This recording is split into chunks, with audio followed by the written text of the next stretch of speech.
more resources, visit rym.org. One, two, 3.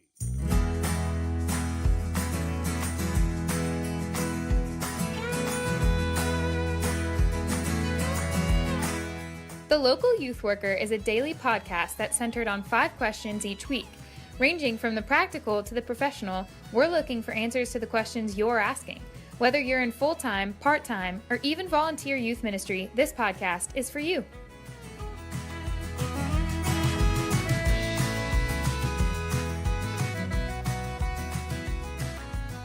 Hey everybody, we are back talking with Wilson Van Hooser, talking about sports all this week, and as many are familiar, if anyone's listened to the Parenting Today podcast, we talk about things from a creation, fall, redemption perspective.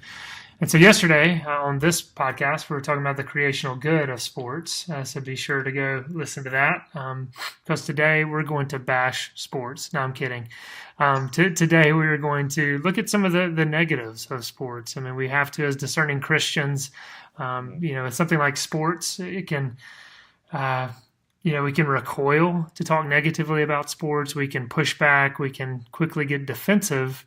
But again, to be discerning, we've got to look at some of the effects of the fall and something good like the realm of sports. So Wilson, with that being said, what were some of the negatives that you saw? Again, so many of us have played sports, and I know, your perspective on sports will be very similar to, a lot of people can connect with what you're saying, but also being up, in a professional level in the NFL, you probably saw some things that maybe we aren't as aware of. So what are some of those negatives that come to mind when you think about sports?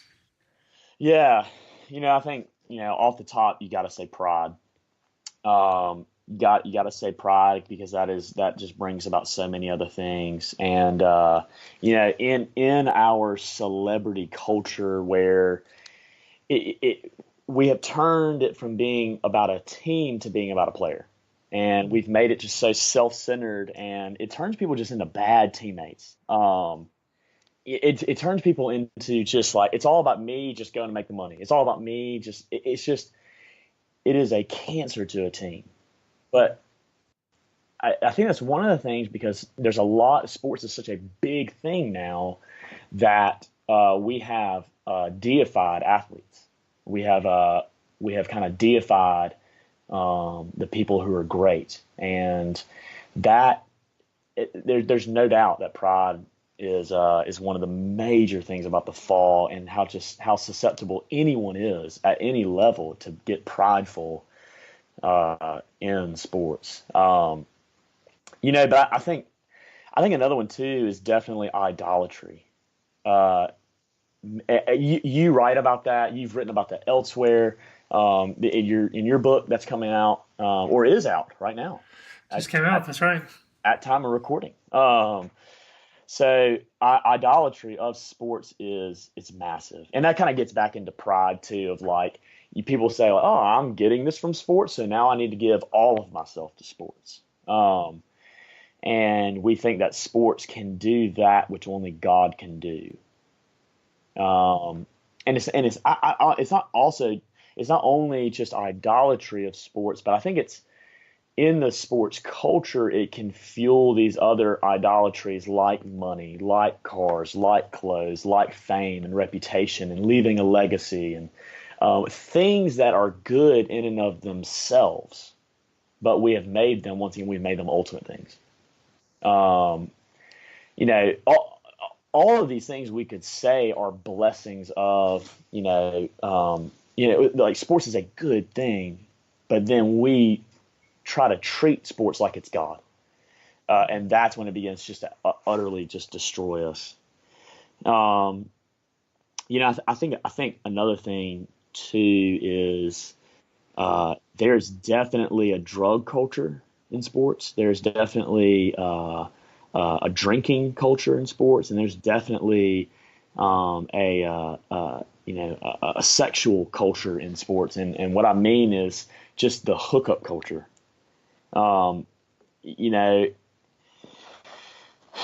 In college, it was just, I felt like the temptation was just all around, and like in the locker room, people are talking about these things all the time. And it's like you play a game, and then like a couple hours later, it's like everyone goes out, and it's like it's just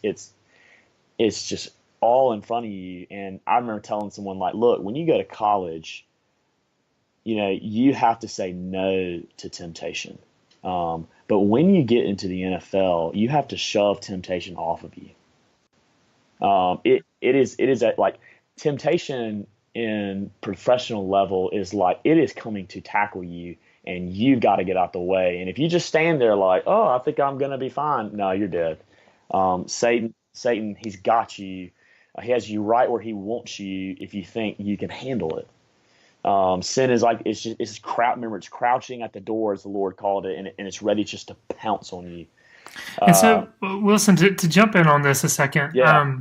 just again, this is where I think you could offer some unique perspective. Obviously, not many listening have been to the NFL. As you're talking about the partying culture, the drinking, the drugs, sexual issues, we would say, those are almost synonymous with just college campuses that we know. Yeah. I mean, I know we've referenced this in this podcast, but Nancy Piercy in her book, Love Thy Body, she talks about the hookup culture specifically. And so I'm saying all that to say, so it sounds like you're saying that, when you get to the NFL, I mean, it's beyond kind of what you can imagine. And I'm not trying to get you to be explicit, but kind of maybe preparing parents for this, getting them to think about how can they disciple their children if they are a gifted athlete and they're kind of heading into this culture.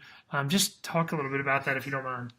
Yeah, I think one of the things that stands out is that, and I want to make sure that I'm as gracious as can be, but and as wise as I can be in saying this. But there are a couple things I think I saw with all this. Is one, drinking, drugs, and women was like it was something that if I play well, I'm going to celebrate with these things, and they'll contribute to this feeling that I get from sports as being a good player and people worshiping me, and still once again trying to get what only God can give me.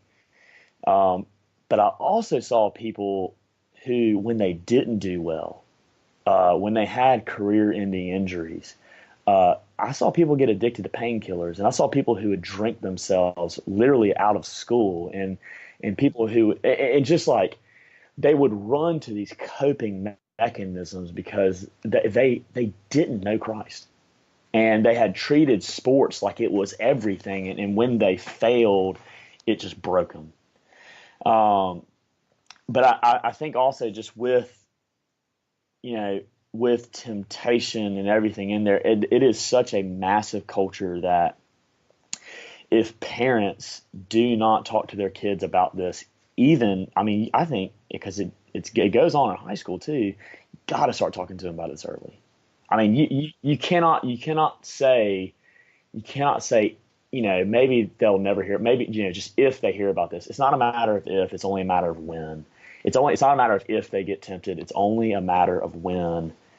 And that means that we need to talk to our kids, and we need to hopefully foster where the kids can talk to us about the temptations, because it's prevalent. I mean, it's massive in the sports world, unfortunately. Yeah, that's something that obviously, as we think of the NFL, as you said yesterday, that there's so many athletes that do good, that do service opportunities. And of course, we see the photo ops for some of those, and that's promoted. But that's kind of what you're talking about, the drugs and everything, the underside of the NFL, which obviously that's not going to be televised because many of those, people want to kind of have this polished appearance.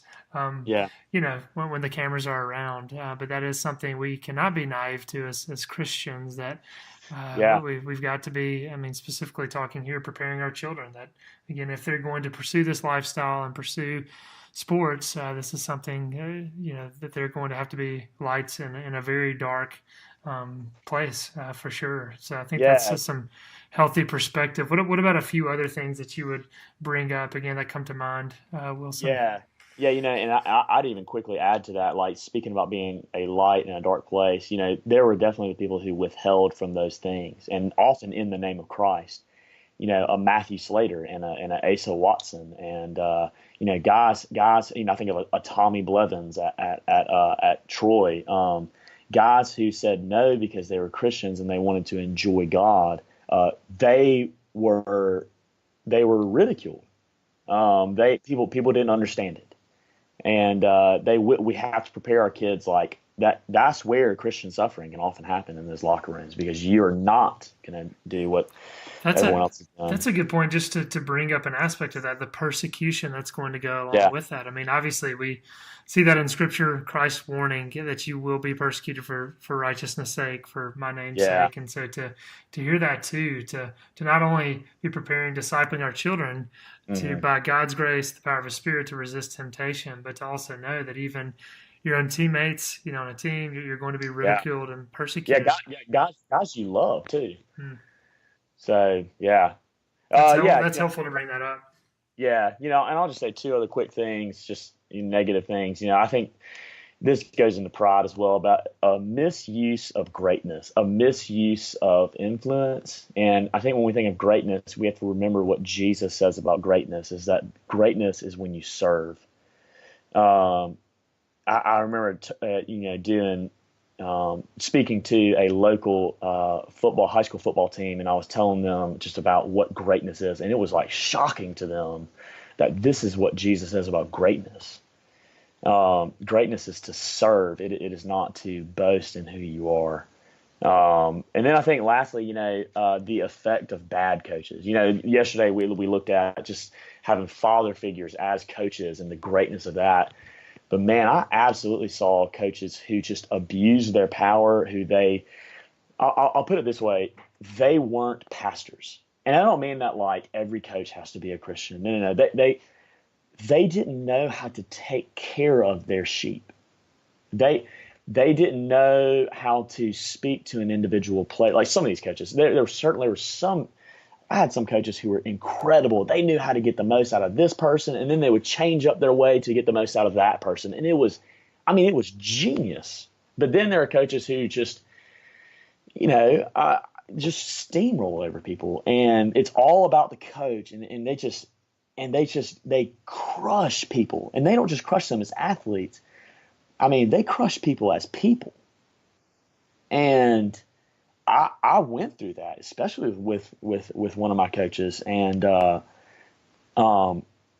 it is. I just saw some people just get, just crushed, and I think that's definitely a negative effect of sports as well.